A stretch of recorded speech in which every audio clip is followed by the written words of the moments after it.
Hello students. आज हम equipotential surfaces और इलेक्ट्रिक इंटेंसिटी का इलेक्ट्रिक पोटेंशियल के साथ जो रिलेशन है, potential energy of system of 2 point charges and n point charges et cetera, ये सब हम डिस्कस करेंगे। इससे पहले लेक्चर में हम लोगों ने इलेक्ट्रिक पोटेंशियल, पोटेंशियल एनर्जी और electrostatic potential at a point due to an electric dipole, ये सब हमने डिस्कस किया था। चलिए शुरू करते हैं। Equipotential surfaces.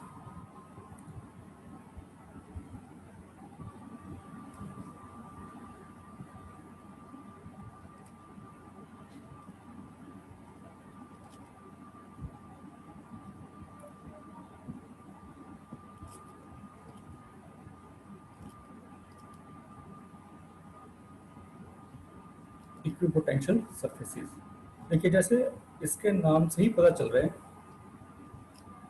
इक्विपोटेंशियल सर्फेसेस कौन सी होती हैं? वो सरफेस जिसके हर एक पॉइंट पर इलेक्ट्रिक पोटेंशियल सेम होता है। वो सरफेसेस जिसके हर एक पॉइंट पर इलेक्ट्रिक पोटेंशियल सेम होता है, राइट। इसे हम बोलते हैं इक्विपोटेंशियल सर्फेसेस। सपोज ये कोई एक पॉइंट चार्ज है, राइट। हमने इससे आर डिस्टेंस पर सपोज ये कोई एक सरफेस है। अब अगर ये इक्विपोटेंशियल सरफेस है तो इसके हर एक पॉइंट पर पोटेंशियल सेम होगा। तो सपोज इससे ये आर डिस्टेंस पर है, राइट। तो आर डिस्टेंस से इसके पोटेंशियल जो हो जाएगा वो होगा Q upon 4 pi epsilon naught r, right. अब सपोज करते हैं कि एक पॉइंट ये है ए, एक पॉइंट ये है बी, एक पॉइंट ये है सी, राइट। तो अगर ये इक्विपोटेंशियल सरफेस है तो हम ये कह सकते हैं कि V A, V B, V C ये सब सेम होंगे क्योंकि ये इक्विपोटेंशियल सरफेस है, राइट। ये सेम होंगे। इसका मतलब ये हो जाएगा कि V A minus V B, इसकी वैल्यू हो जाएगी 0, राइट। ये हो जाएगा 0। और जो पोटेंशियल डिफरेंस होता है वो होता है work per unit charge, right. तो अगर हम इसे करते हैं V A minus V B तो ये हो जाएगा W A B upon Q naught. अब इसका मतलब ये होगा कि अगर हम इसे इक्वल टू 0 पुट करेंगे तो हम ये भी कह सकते हैं कि वर्क डन क्या हो जाएगा, डब्ल्यू ए बी 0। तो हम इसे ऐसे भी डिफाइन कर सकते हैं कि अगर कोई सरफेस है जिसके एक पॉइंट से दूसरे पॉइंट तक हम किसी चार्ज को मूव कराते हैं,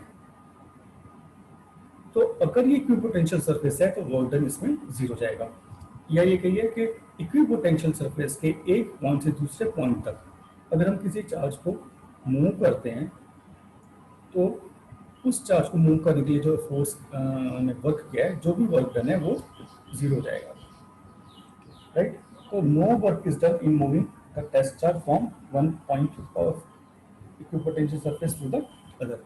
किसी भी इक्विपोटेंशियल सरफेस के एक पॉइंट से दूसरे पॉइंट तक टेस्ट चार्ज को मूव कराने के लिए जो वर्क है वो 0 हो जाएगा, राइट। अब देखिए जो वर्क डन होता है, वर्क ये होता है एफ डॉट डी एक्स, हम इसे ई डॉट डी एल भी लिख सकते हैं, राइट। वो जैसे हमने कहा था F equal to Q E, अगर क्यू जो है यूनिट पॉजिटिव टेस्ट चार्ज है तो एफ ई के इक्वल हो जाएगा, राइट। तो हम ये कह सकते हैं कि सपोज हमने small distance D L move कराया यूनिट पॉजिटिव टेस्ट चार्ज पर, कोई एक यूनिट पॉजिटिव टेस्ट चार्ज है और इक्विपोटेंशियल सरफेस पर हमने उसे small distance D L move कराया, तो ई डी एल क्या हो जाएगा, ये हो जाएगा E D L cos theta, right. अब क्योंकि वो इक्विपोटेंशियल सरफेस है तो वर्क डन 0 होना चाहिए, राइट। अब देखिए ना तो इलेक्ट्रिक फील्ड 0 होगी और ना ही dl की वैल्यू 0 है, तो यहाँ पर cos थीटा की वैल्यू क्या है, 0। और ये कब होता है, जब cos 90 डिग्री होता है, राइट। इसका मतलब ये हो गया कि जो इलेक्ट्रिक फील्ड है, इलेक्ट्रिक फील्ड और जो डिस्टेंस मूव है वो एक दूसरे के परपेंडिकुलर है, राइट। इलेक्ट्रिक फील्ड जो है वो normal to the equipotential surface होगी, क्योंकि हमने सरफेस पर मूव कराया था, हमने इसे सरफेस पर मूव कराया था। हम ये भी कह सकते हैं कि electric field intensity is always normal to the equipotential surface. अब हम कोई भी चार्ज कॉन्फ़िगरेशन क्यों ना हो, equipotential surface electric field line के, या हम ये कह सकते हैं कि इलेक्ट्रिक फील्ड लाइन होती है वो इक्विपोटेंशियल सरफेस के नॉर्मल होती है, परपेंडिकुलर होती है, राइट। अब होता क्या है कि अगर कोई ये जो था, ये था potential due to a point charge v, ठीक है। अब इसका मतलब ये हो गया कि इक्विपोटेंशियल सरफेस पर, क्योंकि हर एक पॉइंट ऑफ पोटेंशियल सेम है, तो इक्विपोटेंशियल सरफेस पर v कांस्टेंट, राइट, अगर r कांस्टेंट है, ठीक है। तो आप ये कह सकते हो कि अगर कोई एक सिंगल पॉइंट चार्ज है तो उसकी जो इक्विपोटेंशियल सरफेस होती है वो स्फेरिकल होती है, स्फेरिकल, राइट। और जो चार्ज है उस स्फीयर के सेंटर पर हम सपोज करते हैं कि रखा हुआ है। Equipotential surface of a single point charge are concentric spherical surfaces centered at that charge. अब देखिए, इसका मतलब ये हो गया कि हम ये भी सपोज कर सकते हैं कि ये एक पॉजिटिव चार्ज है, एक जो है इक्विपोटेंशियल सरफेस ये हो गई, सपोज एक इक्विपोटेंशियल सरफेस ये होगी, ये थोड़ा हमें स्फेरिकल बनाना है, ये क्योंकि मैं फ्री हैंड बना रहा हूँ इसलिए थोड़ा सा शेप डिस्टर्ब हो रही है। अब ये सरफेस अलग है और ये सरफेस अलग है, इसके लिए डिस्टेंस r1, ये r2। अगर ये सरफेस s1 है और ये s2 है तो s1 इक्विपोटेंशियल सरफेस है, s2 इक्विपोटेंशियल सरफेस है, पर s1 और s2 पे जो पोटेंशियल है वो डिफरेंट होगा, राइट।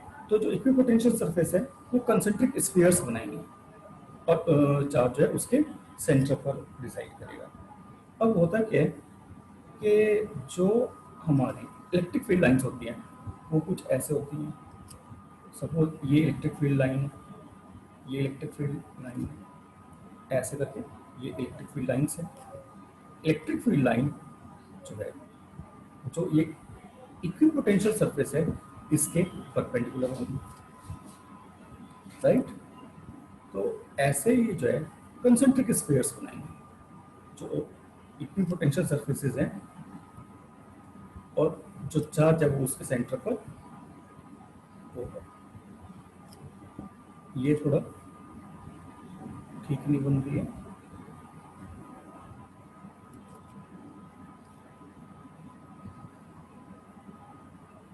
ये स्ट्रेट लाइन होनी चाहिए, राइट। ये क्योंकि फ्री हैंड बनाया तो ये थोड़ा ठीक नहीं बन रही है। तो ये जो है हमारी ये ये इक्विपोटेंशियल सरफेस है, ये एक अलग इक्विपोटेंशियल सरफेस है, ये अलग इक्विपोटेंशियल सरफेस है।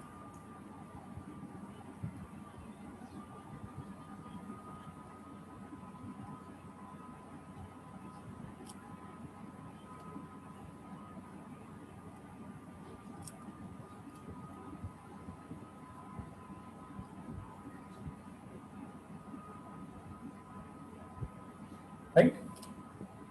अब देखिए, अगर हमारी electric field lines uniform electric field lines होती हैं, जैसे यहाँ पर कोई इलेक्ट्रिक फील्ड है,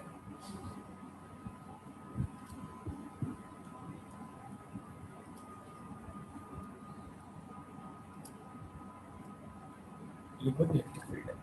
तो जो इक्विपोटेंशियल सरफेस होगी वो कुछ ऐसे होगी,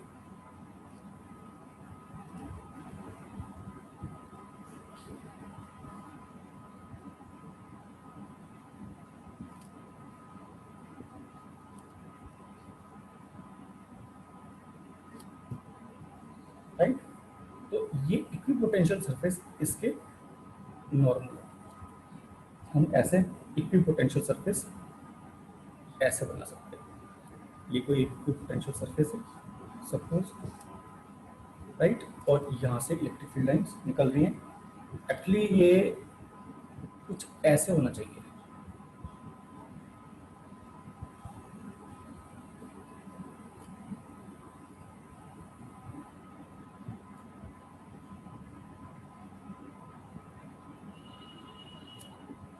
राइट।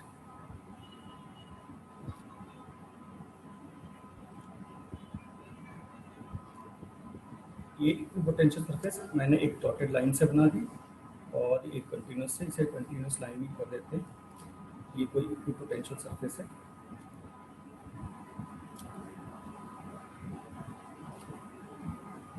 ऐसे करते हैं। तो ये एक इक्विपोटेंशियल सरफेस और एक दूसरी इक्विपोटेंशियल सरफेस है। इसके हर एक पॉइंट पर पोटेंशियल सेम है, इसके भी हर एक पॉइंट पर पोटेंशियल सेम है, पर दोनों सरफेसेस में पोटेंशियल की वैल्यू डिफरेंट हो सकती है, राइट। तो ये आपका कंसेप्ट शायद क्लियर हो गया होगा।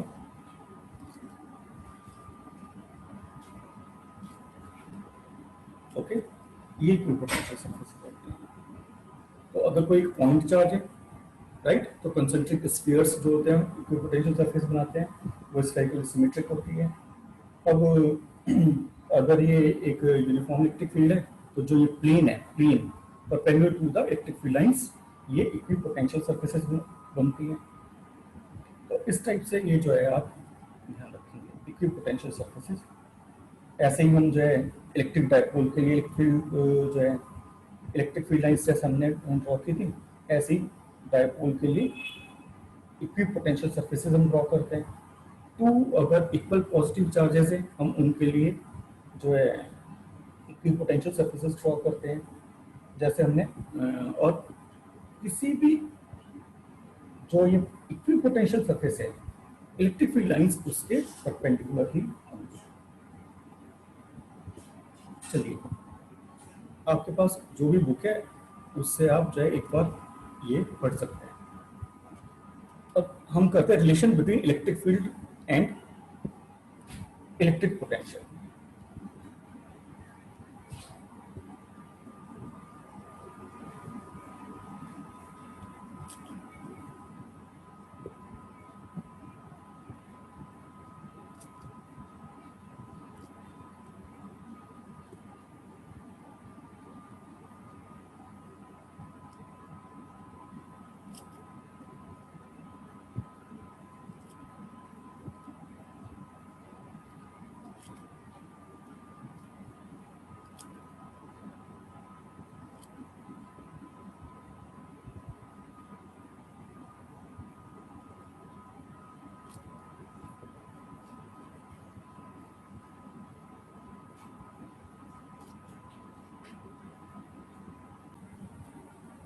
तो ये है relation between electric field intensity and electric potential, right. अब सपोज हम कुछ जो इलेक्ट्रिक फील्ड सरफेसेस हैं, सॉरी इक्विपोटेंशियल सरफेसेस हैं, सपोज हम ये ड्रॉ करते हैं। ये कोई इक्विपोटेंशियल सरफेसेस है, राइट, और ये सपोज कोई एक्सेस एस। इसके अलावा हम डिस्प्लेसमेंट लेंगे, इसके अलावा हम डिस्टेंस लेंगे, सपोज ये डिस्टेंस है। और इस पॉइंट पर सपोज करते हैं कि इलेक्ट्रिक फील्ड ये इलेक्ट्रिक फील्ड, और जिस डायरेक्शन में डिस्प्लेसमेंट है, जिस डायरेक्शन में डिस्प्लेसमेंट है, यहाँ पर हमने +2 चार्ज रखा हुआ, ये पॉइंट पी है, और इससे हम यहाँ से यहाँ मूव कर रहे हैं इस डायरेक्शन में डी आर वेक्टर है। इट मीन्स इलेक्ट्रिक फील्ड में और डी आर में सपोज थीटा एंगल है, इसके बीच में थीटा एंगल है, राइट। इलेक्ट्रिक फील्ड में और जो हम ये डी आर वेक्टर है, इसमें जो हमने स्मॉल डिस्प्लेसमेंट किया है, हमने जो स्मॉल डिस्प्लेसमेंट किया है, स्मॉल डिस्टेंस डी आर जो है, इसके बीच में थीटा एंगल है, राइट। अब हम सपोज करते हैं कि यहां से लेके यहां तक ये जो डी आर डिस्टेंस है, यहाँ पे पोटेंशियल डिफरेंस डीवी का है, राइट। ये इनके बीच में ये जो टू सरफेसेस है, इसके बीच में पोटेंशियल डिफरेंस डीवी है। अब हम एक स्मॉल टेस्ट चार्ज यहाँ से डी आर के अलॉन्ग एक सरफेस से दूसरी सरफेस तक मूव कराते हैं, ठीक है, और ये small distance D R move कराते हैं।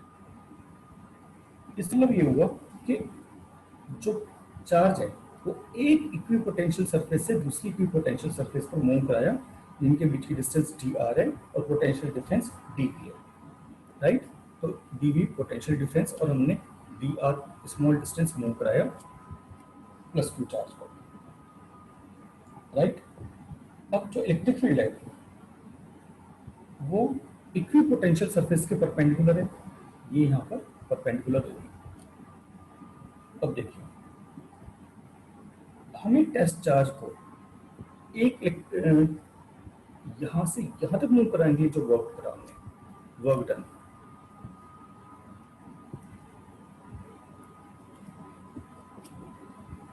इसे टेस्ट चार्ज को मूव कराने के लिए जो हमने वर्क करा वो हो जाएगा minus Q DV.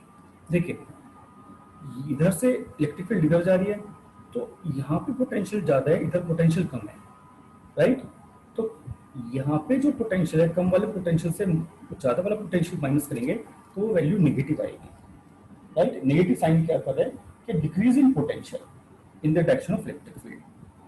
Negative sign जो है डिक्रीज इन पोटेंशियल जो है उसकी वजह से नेगेटिव साइन क्या शो कर रहा है, decrease in potential.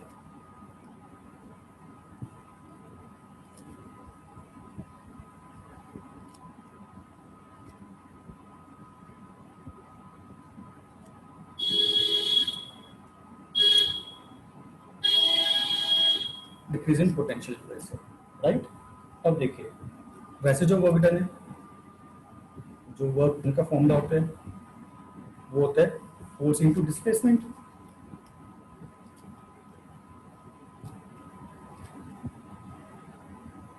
Work done का फॉर्मूला होगा फोर्स इनटू डिस्प्लेसमेंट, तो ये हो जाना चाहिए F dot D R, right.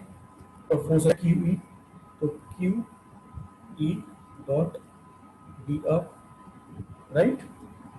अब देखिए ए डॉट होता है ए बी कॉस थीटा, तो मैं इसे लिख सकता हूं Q E D R cos theta, right. चलिए अब ये जो वर्क है और ये जो वर्क है दोनों इक्वल है। एक हमने पोटेंशियल डिफरेंस की टर्म में कैलकुलेट करा के हमने क्यू चार्ज को एक इक्विपोटेंशियल सरफेस से दूसरी इक्विपोटेंशियल सरफेस पर मूव कराया, तो माइनस क्यू इंटू डीवी, और ये तो minus Q D V is equal to Q E D R cos theta. Q से क्यू कैंसिल हो जाएगा, राइट। तो हम इसे लिख सकते हैं E cos theta is equal to minus D V by D R, right. ये हो जाएगा। अब हम इसे जो है इसको ये कि जो ई कॉस थीटा का कंपोनेंट है, ई कॉस थीटा का जो कंपोनेंट है,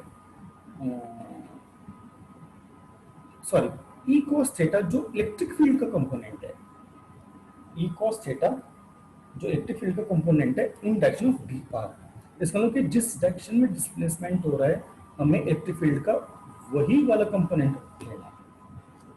तो हम इसे ऐसे भी लिख सकते हैं कि ई एस जो है, क्योंकि एस का लॉन्ग हो रहा है, ये हो जाएगा minus D we by D R. हम इसे ऐसे भी लिख सकते हैं, राइट। इसका मतलब ये है कि अगर हमें एक्स एक्सिस का लॉन्ग कंपोनेंट लेना हो तो हम इसे ऐसे लिख सकते हैं, ई एक्स हो जाएगा minus D we by D X, मतलब एक्स एक्सिस लॉन्ग डिस्प्लेस जो भी डिस्टेंस मूव करी डिस्प्लेसमेंट जो हुआ, ई वाई हो जाएगा minus D we by D Y, और ई जेड अगर हम जेड एक्सिस का लॉन्ग करते हैं तो minus D we by d z. ये हम ऐसे लिख सकते हैं अगर हमें एक्स वाई जेड का लॉन्ग कंपोनेंट्स दिए हुए या हम उसके लॉन्ग मूव करते हैं। अब ये जो D we by D R है, D we by D R जो है, इसे हम बोलते हैं पोटेंशियल ग्रेडियंट।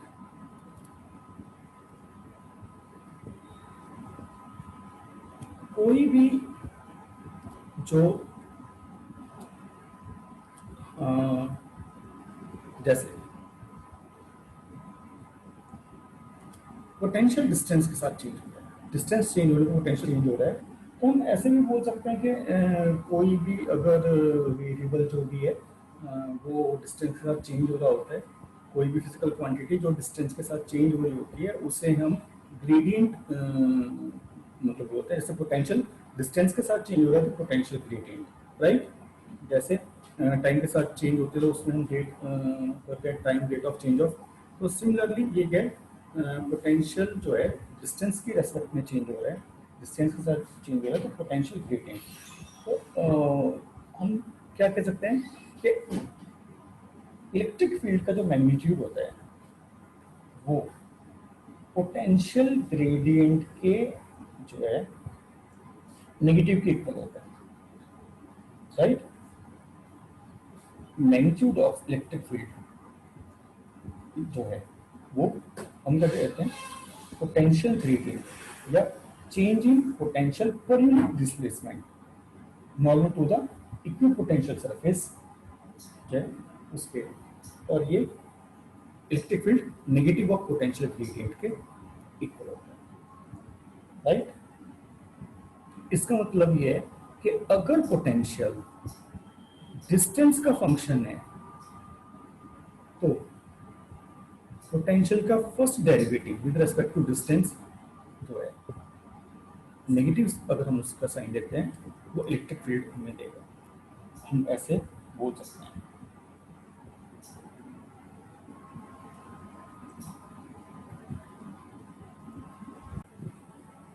ये आपको कंसेप्ट क्लियर हो गया होगा। इलेक्ट्रिक फील्ड इंटेंसिटी और इलेक्ट्रिक पोटेंशियल का रिलेशन होता है E equal to minus D we by D r. It means electric field जो है नेगेटिव ऑफ पोटेंशियल ग्रेडियंट के इक्वल होती है। मैं आपको इस पे बेस्ड एक दो क्वेश्चन करके दिखाता हूँ। मेरे पास जो बुक है उसमें क्वेश्चंस एग्जांपल्स दिए हुए हैं।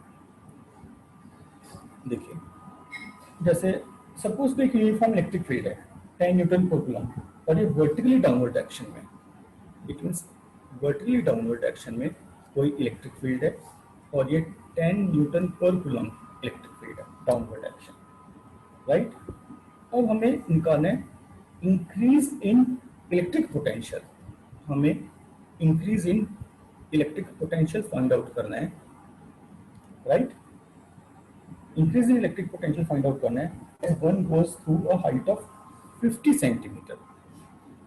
देखिए, इसका मतलब यह है कि अगर आप नीचे से ऊपर जा रहे हैं, इलेक्ट्रिक फील्ड जिस डायरेक्शन में होती है, इलेक्ट्रिक फील्ड की डायरेक्शन वो क्या होता है, डिक्रीजिंग पोटेंशियल, राइट। तो अगर इलेक्ट्रिक फील्ड नीचे की डायरेक्शन में और कोई नीचे से ऊपर की साइड मूव कर रहा है इलेक्ट्रिक फील्ड के अपोजिट, राइट, तो इलेक्ट्रिक फील्ड के अपोजिट अगर मूव करेगा तो वो इंक्रीजिंग पोटेंशियल हो जाएगा।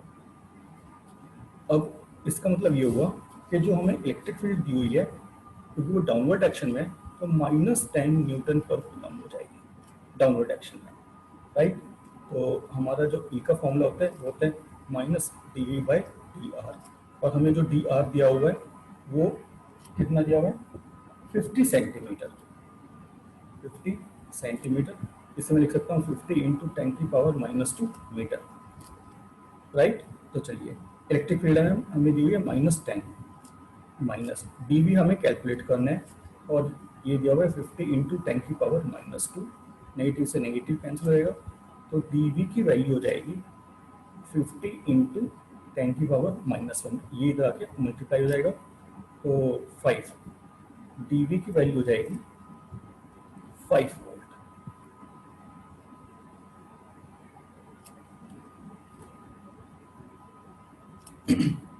ओके, तो ये आपको क्लियर हो गया होगा। अब जैसे मैं आपको एक क्वेश्चन और करके दिखाता हूँ। क्वेश्चन ये, the electric potential v at any point x y z in space is given by, जो पोटेंशियल है किसी पॉइंट पर स्पेस में जिसके कोऑर्डिनेट एक्स वाई जेड है, वी एक्स में दिया हुआ है 4x², वी एक्स की वैल्यू हमें दी हुई है 4x², ये दी हुई है, राइट, इतने वोल्ट। हमें इलेक्ट्रिक इंटेंसिटी फाइंड आउट करनी है, हमें इलेक्ट्रिक इंटेंसिटी फाइंड आउट करनी है एट पॉइंट 1, 0 एंड 2 पर, राइट। और ये जो पॉइंट है ये हमें मीटर में दिया हुआ है, 1 मीटर, 0 और 2 मीटर, राइट। अब देखिए, ये स्पेस में है और पोटेंशियल जो है वो एक्स का फंक्शन है, राइट। अब क्योंकि एक्स का फंक्शन है, तो जो इलेक्ट्रिक फील्ड है वो एक्स एक्सिस के अलाउंग हम निकाल सकते हैं, right. Electric field x axis के अलाउंग, तो हम ऐसे कर सकते हैं, ई एक्स हो जाएगा minus D we by D x, right.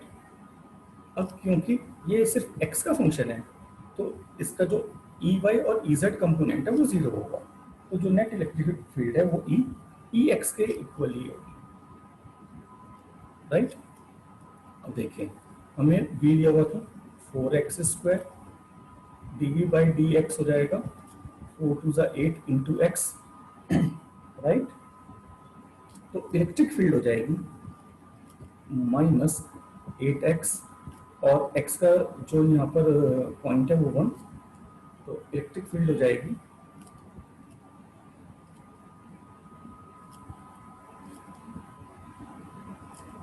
-8 into 1 equal to -8, -8 volt पर मीटर, क्योंकि ये dV बाई डी आर है, dV वोल्ट में, और जो dx है डिस्टेंस मीटर में, -8 वोल्ट पर मीटर, राइट। तो जो नेगेटिव साइन है वो शो करेगा कि negative direction of X axis, ये अलोंग नेगेटिव डायरेक्शन,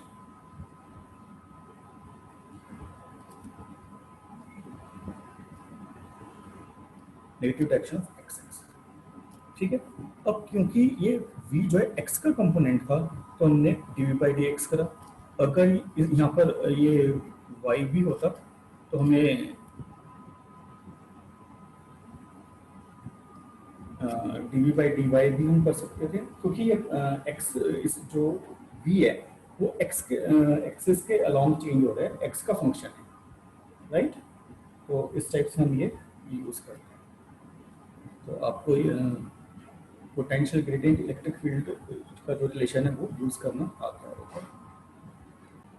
अब हम इलेक्ट्रोस्टैटिक पोटेंशियल एनर्जी जो है वो डिस्कस करते हैं।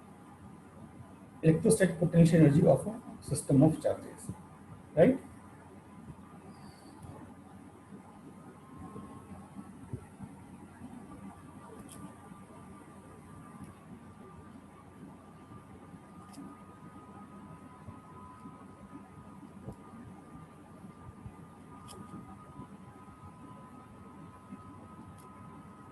इलेक्ट्रोस्टैटिक पोटेंशियल एनर्जी, ये इसकी जो डेफिनेशन है ये हम पहले कर चुके हैं, राइट। अब देखिए, electrostatic potential energy of a system of point charges का होता है, total amount of work done in bringing the charges to their respective position from infinity to that point. ठीक है, किसी चार्ज को इंफिनिटी से किसी पॉइंट तक लाने के लिए विदाउट एक्सीलरेशन जो हम वर्क करते हैं वो इलेक्ट्रोस्टैटिक पोटेंशियल एनर्जी के इक्वल होता है, और यही ऐसे ही हम डिफाइन करते हैं उसे। अब इसके टू केस हो सकते हैं, एक बार तो जब 2 पॉइंट चार्जेस वाला है, और एक बार n पॉइंट चार्जेस के लिए। तो चलिए पहले हम 2 पॉइंट चार्जेस के लिए करते हैं। Electric potential energy of a system of 2 point charges.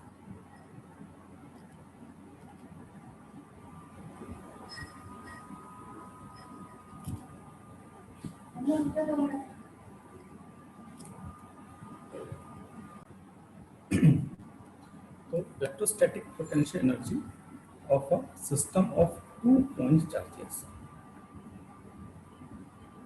देखिए अब हम सपोज करते हैं कि ये कोई एक पॉइंट है, राइट, और यहाँ पर ये ए पॉइंट है, यहाँ पर Q1 जो है पॉजिटिव चार्ज रखा हुआ है, राइट, और इससे r डिस्टेंस पर सपोज कोई दूसरा पॉइंट B है, राइट, इससे r डिस्टेंस पर ये कोई एक पॉइंट है। हम क्या करते हैं कि हम इन्फिनिटी से प्लस Q2 चार्ज को, ये जो Q1 चार्ज इलेक्ट्रिक फील्ड में पॉइंट B है, यहाँ पर लेकर आते हैं विदाउट एक्सीलरेशन। तो Q2 को Q1 की फील्ड में B पॉइंट तक लाने के लिए विदाउट एक्सीलरेशन जो हम वर्क करते हैं वो इस सिस्टम की इलेक्ट्रोस्टैटिक पोटेंशियल एनर्जी के इक्वल हो जाता है।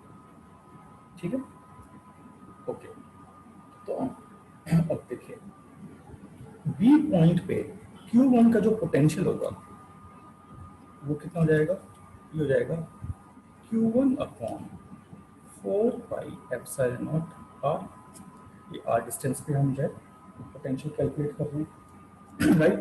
तो Q2 को इन्फिनिटी से यहाँ पे लाने के लिए जो वर्क होगा वो वर्क होगा पोटेंशियल डिफरेंस इनटू चार्ज। तो जो वर्क होता है वर्क हो जाएगा बी पॉइंट पर पोटेंशियल इनटू जिस चार्ज को हम लेकर आ रहे हैं पोटेंशियल इनटू चार्ज। अब देखिए वर्क डन कितना हो जाएगा, पोटेंशियल जो है वो है Q1 upon 4 pi epsilon not R, और चार्ज कितना लेकर आए हुआ है Q2। तो ये वर्क जो है पोटेंशियल एनर्जी के इक्वल हो जाएगा।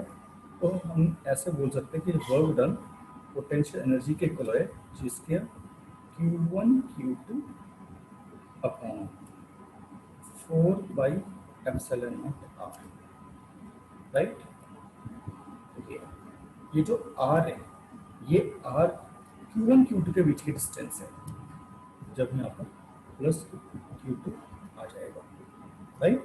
तो जो R है वो AB है, राइट, और क्योंकि ये Q1 Q2 है तो हम इसे ऐसे भी लिख सकते हैं R12। इट मीन्स जो 1 और 2 है Q1 Q2 के बीच की डिस्टेंस R12 या R या AB, हम इससे इसे कर सकते हैं। अब वर्क जो होता है वो जूल में, तो पोटेंशियल एनर्जी वर्क के इक्वल है, तो ये जूल में है, इसकी जो यूनिट होगी वो जूल में आएगी, इतने जूल वर्क है, राइट। तो ये तो सिस्टम ऑफ 2 पॉइंट चार्जेस। अब अगर हमें due to n point charges निकालना है, इलेक्ट्रोस्टैटिक पोटेंशियल एनर्जी जो है of a system of n point charges वो कैलकुलेट करनी है।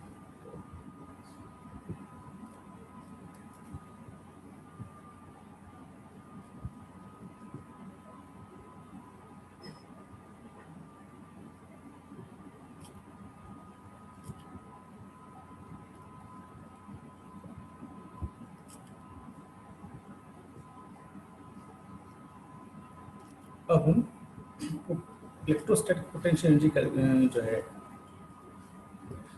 Due to n point charges.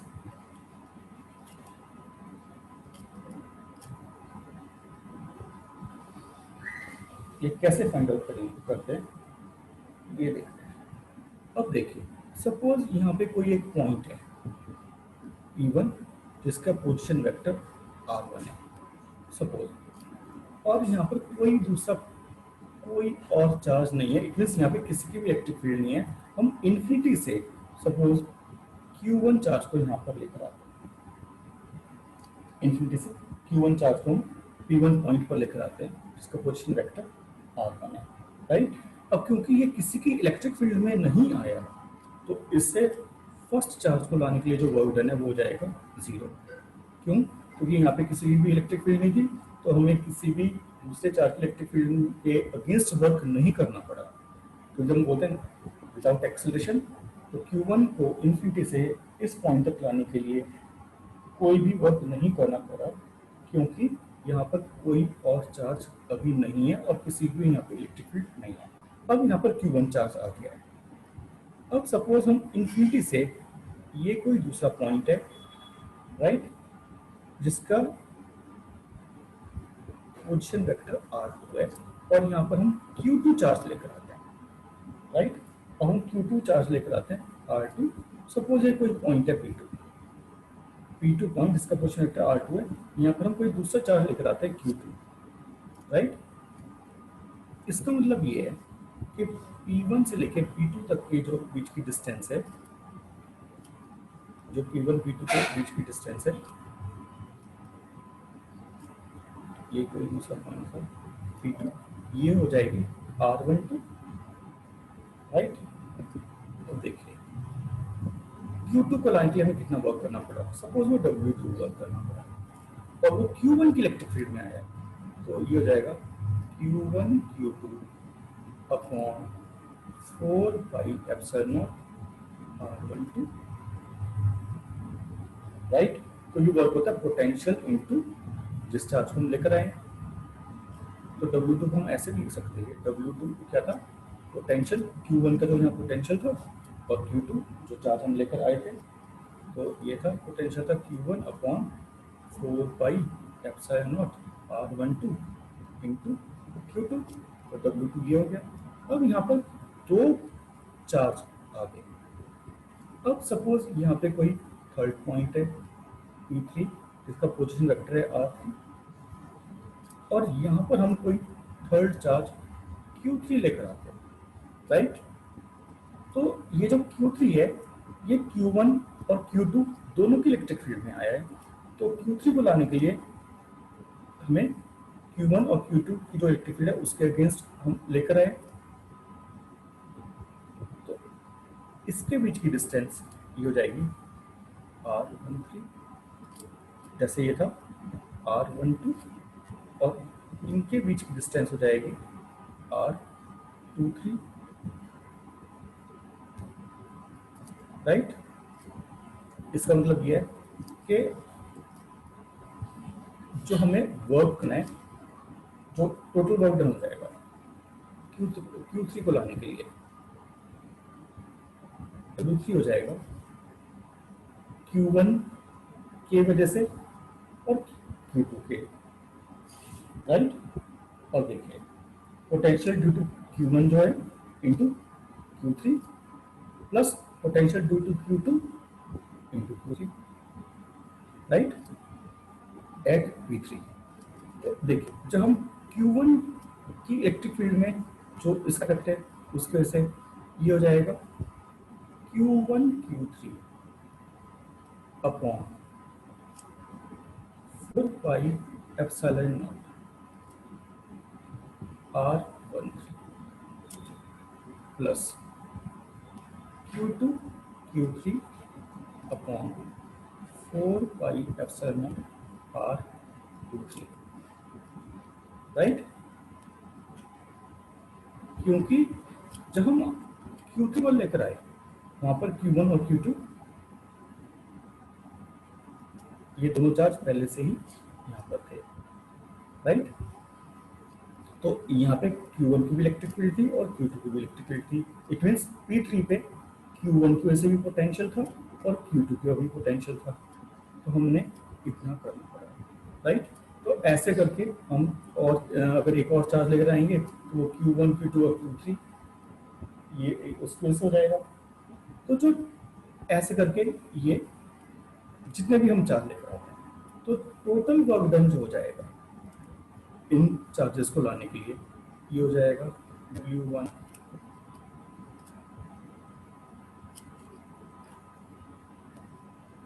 Plus W2 plus W3 plus W4 plus and so on, जो भी है जितने भी चार्जेस लेकर आते हैं, सपोज एन चार्जेस को लेकर आते हैं या जो भी, राइट। तो उन सब का एल्जेब्रिक सम, तो W1 तो 0 था, तो टोटल वर्क हो जाएगा क्योंकि जो है W1 तो 0 था, तो हम इसे लिखेंगे 0 प्लस दूसरे वाला जो था वो था Q1 Q2 upon 4 pi epsilon not R12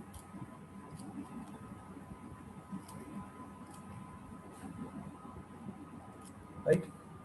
फिर जो ये तो फर्स्ट चार्ज को लाने के लिए, सेकंड को, थर्ड को लाने के लिए ये था Q1 Q3 upon 4 pi epsilon not R13 plus Q2 Q3 plus sorry upon 4 pi epsilon not R23 right and so on, जितने भी हम उसे ऐड करेंगे, तो टोटल जो वर्क डन है वो पोटेंशियल एनर्जी के इक्वल हो जाएगा।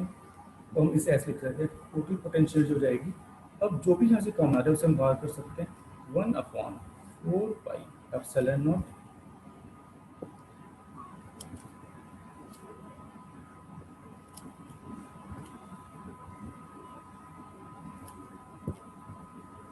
Q1 Q2 upon R12 plus Q1 Q3 upon R13 plus Q2 Q3 upon R23 plus and sum, जो भी है। और अगर हम इसे समीशन साइन के साथ लिखते हैं तो U हमारा हो जाएगा 1 upon 4 pi epsilon naught, summation sign अगर हम ये लगाते हैं, ठीक है। तो जितने भी हमारे पेयर्स बनेंगे इसे हम ऐसे लिख सकते हैं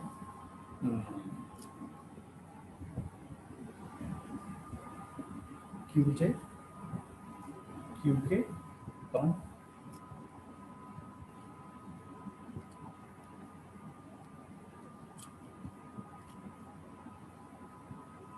RJK, where J is equal to 1 to N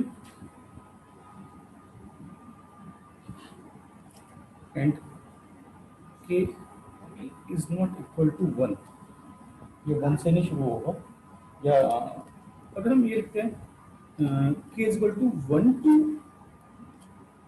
K is equal to 1 to N but K is not equal to J और K सेम नहीं होंगे, तो ये आ जाएगा। तो जब भी कभी हमें ऐसे सिस्टम ऑफ एंड पार्टिकल्स का जो है टोटल पोटेंशियल जी निकालनी है, तो हम इसी मेथड से जब हम न्यूमेरिकल सॉल्व करेंगे हम ऐसे ही करेंगे, जैसे हमने पहले एक चार्ज लिया, उसकी जितने भी चार्ज है उनके साथ पोटेंशियल जी निकाल लेते हैं, फिर जो दूसरा चार्ज है उसकी दूसरे जितने भी चार्जेस हैं उनके साथ, इस टाइप से हम जैसा ये फॉर्मूला ड्राइव कर रहे हैं, रिलेशन ड्राइव कर रहे हैं, या टोटल पोटेंशियल कैलकुलेट कर ये हम जो रिलेशन निकालें, पहले आप जैसे W2 W3 W4 और उन सबको आप ऐड कर सकते हैं। तो ये था electrostatic potential energy of a system of and point charges, right. तो ये था electrostatic potential energy of a system and point charges. जो हमारी पोटेंशियल एनर्जी है, इस यूनिट जो है यूनिट, ये इलेक्ट्रॉन वोल्ट में भी हो सकती है और जूल में भी हो सकती है। जो 1 इलेक्ट्रॉन वोल्ट होता है 1 eV, ये होता है 1.6 इंटू 10⁻⁻19 जूल के, राइट। जो हमारा 1 इलेक्ट्रॉन वोल्ट होता है 1 eV, ये 1.6 इंटू 10⁻⁻19 जूल के इक्वल होता है।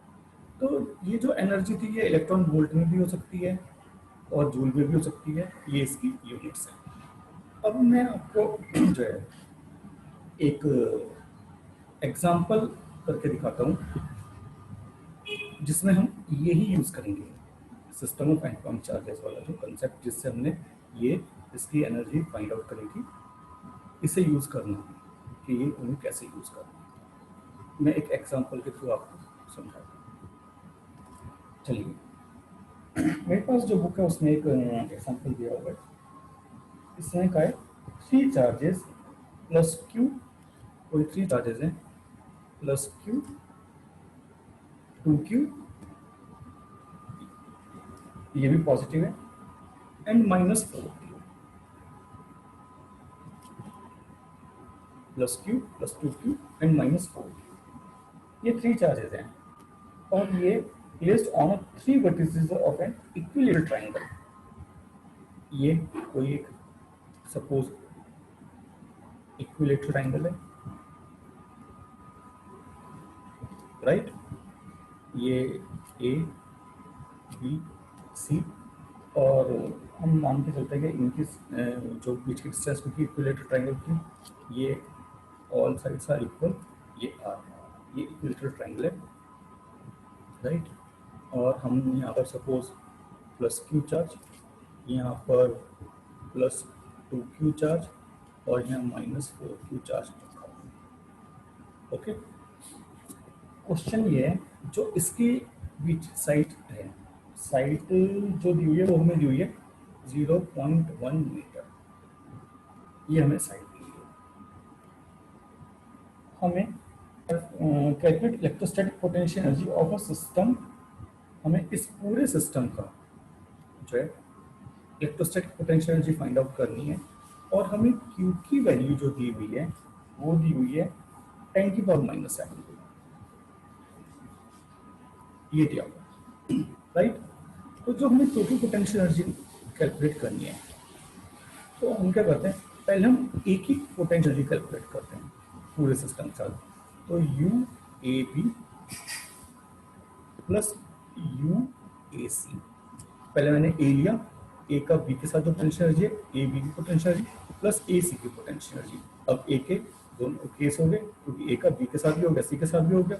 अब ए को हम छोड़ देते हैं, इससे आगे आते हैं बी ए। अब जो बी के बनते हैं, बी का बनेगा UBC, UBC, राइट। अब सी के अलावा और कुछ नहीं है, तो बी के भी कंप्लीट हो गए। अब सी जो है, अगर हम सी पे आते हैं तो सी के आगे और कोई नहीं है, राइट। तो ए का बी के साथ भी हो गया, ए का सी के साथ भी हो गया, फिर ए को छोड़ते हैं, बी का सी के साथ भी हो गया। हम वापस ऐसे नहीं करेंगे कि जैसे UAB तो UBA, राइट। तब इट मीन्स ए का दोनों के साथ हो गया, फिर बी का जो था। तब देखिए UAB 1/4πε0, ए पर चार्ज था प्लस Q, और Q2 था plus 2Q upon RAB plus UAC AC plus Q, और C पर है -4Q upon 4πε0 R AC plus, अब BC वाला करते हैं, B पर है प्लस 2Q, तो 2Q पॉजिटिव साइन को लिखने की जरूरत नहीं है, अंडरस्टूड है, -4Q अपॉन 4πε0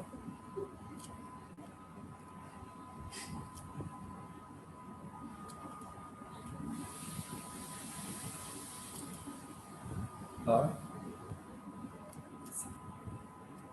चलिए, यहाँ से कॉमन आ रहा है 1/4πε0 कॉमन आ गया, अब क्योंकि all sides are equal, right, तो आर ए बी की value r a c r b c ये सब इक्वल हैं, तो इसे हम आर सपोज कर लेते हैं।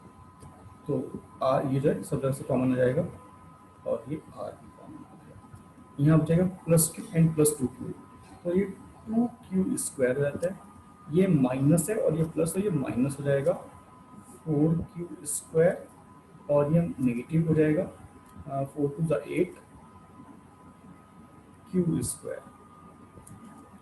चलिए, और one upon four pi epsilon naught r ये हो जाएगा one upon four pi epsilon naught r. अब देखिए ये कितना हो जाएगा, minus four minus eight minus twelve plus two minus ten, तो माइनस टेन क्यू स्क्वायर इतना जाएगा, राइट। चलिए, तो ये हो जाएगा minus ten in q square, q की वैल्यू हमें दी हुई थी टेन की पावर माइनस, ये मैं हमें दी हुई थी टेन की पावर माइनस सेवन, क्यू की वैल्यू दी हुई थी टेन की पावर माइनस सेवन, क्यू की वैल्यू थी टेन की पावर माइनस सेवन, तो क्यू स्क्वायर टेन की power minus seven into ten की पावर माइनस सेवन, राइट। और one upon four pi epsilon naught की वैल्यू होती है nine into ten raise to the power nine upon जो r था वो था 0.1, 0.1, तो ये ऊपर आके टेन की पावर मतलब 10 बन जाएगा। तो अगर मैं इसे सॉल्व करता हूँ तो माइनस यहाँ पर 9 है, इसके अलावा और कुछ नहीं है, 9 इंटू टेन की पावर, देखिए ये प्लस 9 और प्लस 1 प्लस 10 और ये माइनस 14, तो माइनस 4 और ये 0.1 का हम लिख सकते हैं 10, तो u की वैल्यू आनी चाहिए माइनस 9 इंटू टेन की power minus three, minus 9 into ten की पावर माइनस थ्री जूल, ये हमारा आंसर हो जाएगा।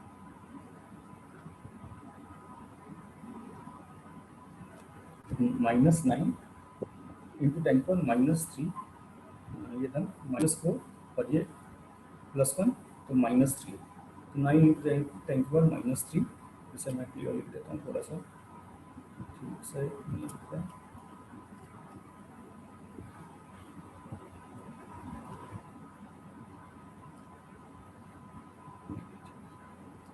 ये हो जाएगा माइनस 9 इंटू टेन की पावर माइनस थ्री, ये हमारा आंसर है, राइट। तो सेम ऐसे ही जैसे हमने यहाँ पर ये इसका जो रिलेशन था टोटल पोटेंशियल कैलकुलेट करे थे, पहले हमने Q1 Q2 के बीच की करी, फिर जब Q3 आया तो Q1 Q3 Q2 Q3, अगर यहाँ पे Q4 आ रहा है और आ जाएगा तो Q1 Q4 Q2 Q4 Q3 Q4, उसे भी हम कैलकुलेट कर सकते हैं। तो इसी टाइप से जितने भी होंगे उसे हम कैलकुलेट कर सकते हैं।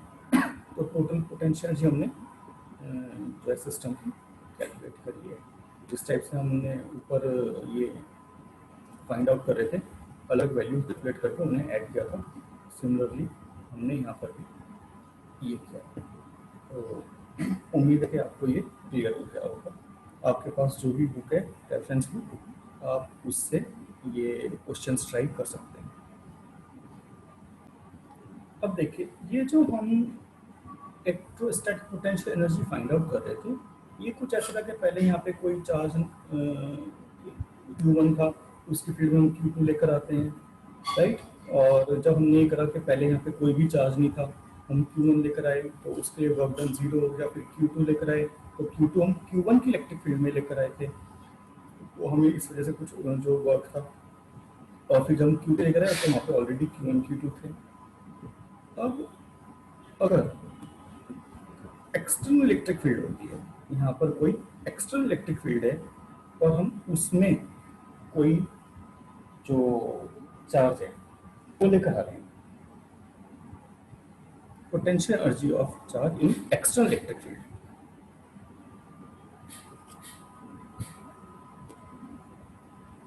Potential energy of charges in external electric field,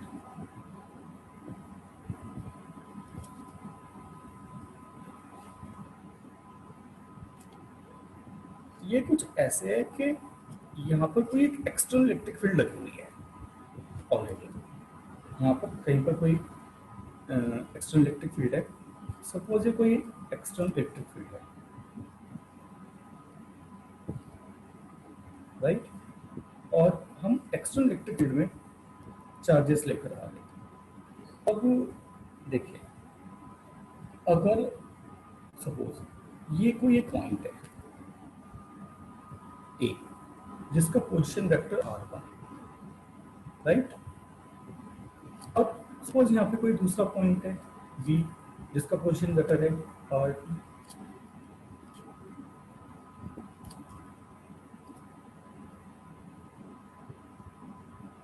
ऐसे करके कोई और पॉइंट सी होगा पोजीशन वेक्टर, ठीक है, और ये r3 हो जाएगा। अब होता क्या है कि सपोज हम यहाँ पर एक चार्ज लेकर आते हैं Q1, हम यहाँ पर Q1 चार्ज लेकर आते हैं।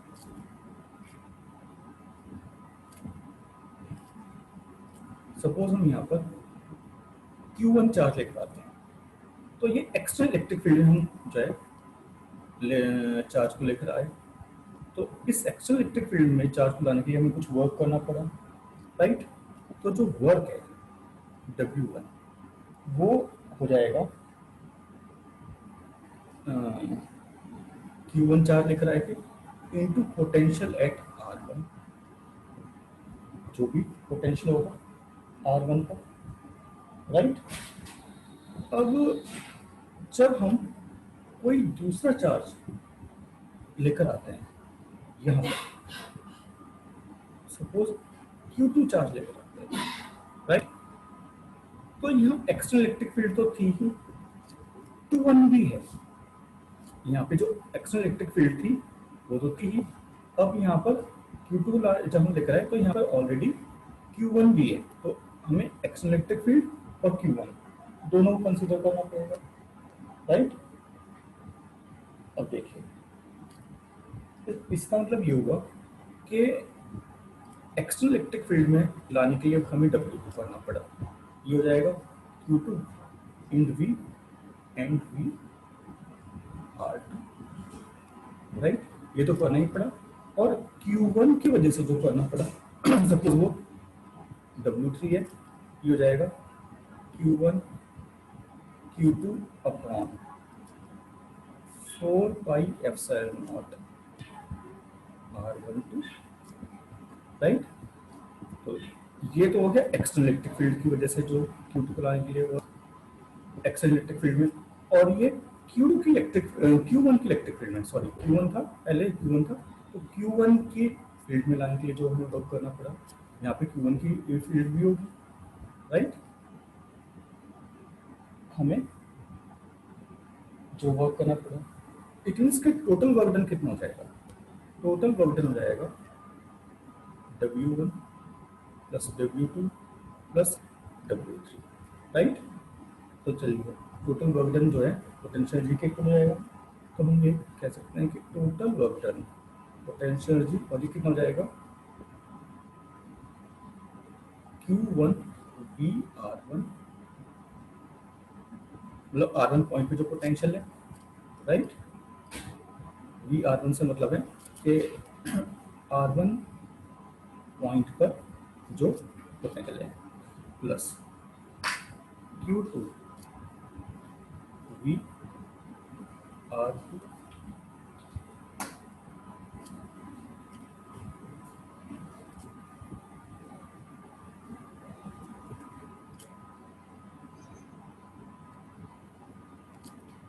प्लस W3 था Q1 Q2 upon 4 pi epsilon not R12, right. तो ये जो है टोटल वर्क डन इस सिस्टम की टोटल पोटेंशियल एनर्जी, जब हम एक्सटर्नल इलेक्ट्रिक फील्ड में पॉइंट चार्जेस लेकर आते। अगर हम एक पॉइंट चार्ज लेकर आते तो ये Q1 भी R1 हो जाता, दो लेकर आए तो इन सब का सम, राइट। अब देखिए,